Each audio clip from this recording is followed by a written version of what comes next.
Hello, and welcome to Iterative SRE Transformation.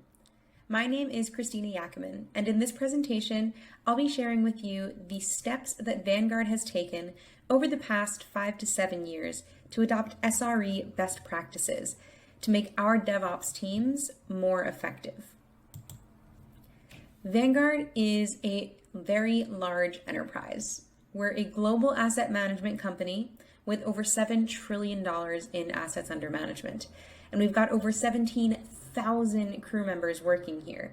So as you can probably imagine, enacting any sort of change, especially to our processes, the way that we work, and the technologies that we use, can be incredibly difficult and often time consuming.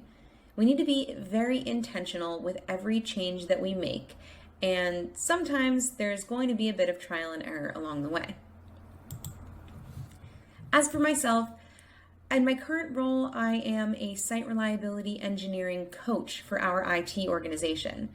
Prior to this, I have experience with full stack application development as well as cloud infrastructure automation, and I've picked up a few AWS certifications along the way, including the Solutions Architect Professional.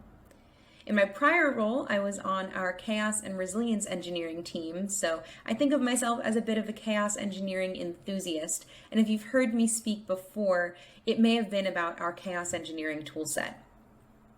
Outside of work, one of the things that I really enjoy doing for fun is visiting the Philadelphia Zoo, where I am an annual member, to take photos of the animals there.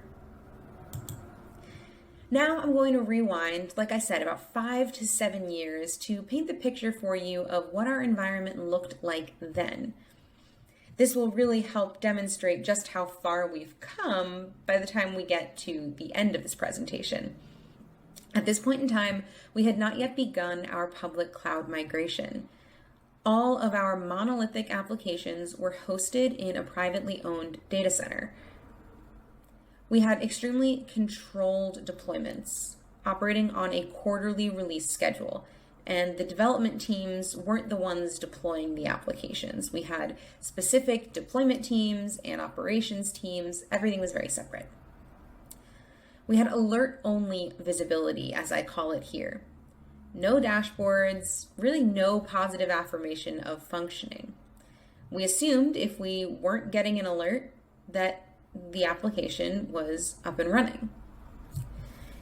To make matters worse, ownership of alerts was centralized. So in order for an application team to get a new alert configured, they would need to submit a request to a central team and wait for them to have some spare cycles to actually get that alert set up.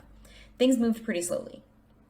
Finally, completely separate silos for dev and ops, not just in the context of deployment, but the development teams were purely responsible for feature delivery, and our operations teams were responsible for production support and availability. So, how do we get things started? It's impossible to talk about this journey without talking about our migration from a data center to the public cloud. In order to do this, we had to break down the monolith. It was going to be very difficult, if it was even possible, to lift and shift monolithic applications from our data center into AWS. So instead, we started slowly carving out microservices, initially running them on a platform as a service private cloud, which we were running in our data center. As we carved out these microservices, we were able to reduce the duration of our regression cycle. We introduced a test automation engineer role to create automated tests just for that smaller slice of functionality covered by the microservice, making these services able to move a little bit more agilely than our monolithic applications would be able to. Now, we're not in the public cloud yet, but we're making a lot of progress toward a better operations model. Not only were we able to increase our deployment frequency, but after a certain point, we even were able to automatically generate change records and attach automated test evidence to increase the velocity of our change management process. Once we got that far, we were able to focus on lifting and shifting that platform as a service, putting that in the public cloud.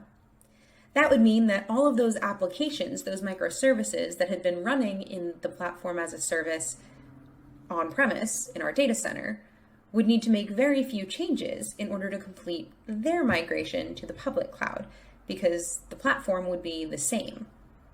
However, this was incredibly difficult for the infrastructure teams that actually had to do that work.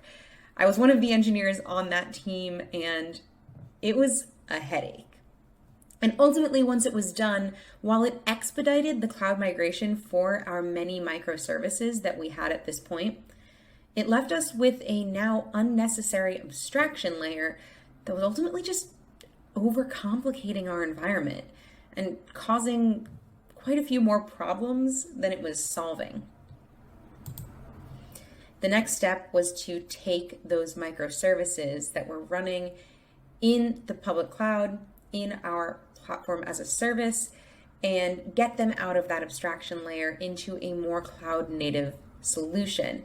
This was going to drastically reduce the operational complexity for those intermediary infrastructure teams like the one that I was on that put that platform as a service in the cloud in the first place, and let us leverage the really great resources that public cloud providers like AWS provide out of the box.